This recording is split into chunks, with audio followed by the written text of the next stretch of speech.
आज या निमित्ताने या सभागृहाला आश्वस्त करू इच्छितो, कोणतीही शंका मनात ठेवू नका। जी जी आश्वासनं आम्ही दिलेली आहेत, ज्या ज्या योजना आम्ही सुरू केलेल्या आहेत, एकही योजना आम्ही बंद होऊ देणार नाही। ज्या लाडक्या बहिणींनी महायुतीवर प्रेम दाखवलं, हे अधिवेशन संपल्याबरोबर डिसेंबर महिन्याचा हप्ता त्यांच्या खात्यामध्ये आम्ही टाकतो आणि काहीच बदल नाहीये। नाना, मी या ठिकाणी स्पष्ट करू इच्छितो, कुठलेही नवीन निकष नाहीत, आता तर सगळ्यांनाच टाकतो, पण ऍपरंटली असं लक्षात येत आहे की काहींनी 4-4 खाती उघडलेली आहेत। तर जसं समाजामध्ये चांगल्या प्रवृत्ती असतात, त्याच्या काही वाईट प्रवृत्ती असतात।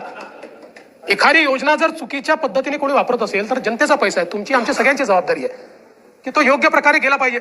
आता मागच्या काळात आम्हाला लक्षात आलं, माणसानेच 9 खाती काढली, आता त्याला लाडकी बहीण म्हणायचं कसं? पण लाडका भाऊ म्हणू शकत नाही, कारण बहिणींच्या पैशावर डल्ला मारतो तो लाडका भाऊ कसा? त्यामुळे असे जे आहेत,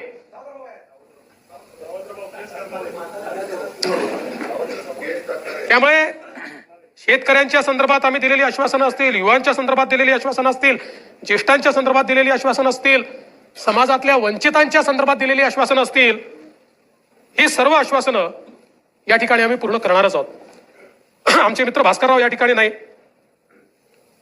पण माझे सरकार याच्यावरच त्यांना परवा आक्षेप होता।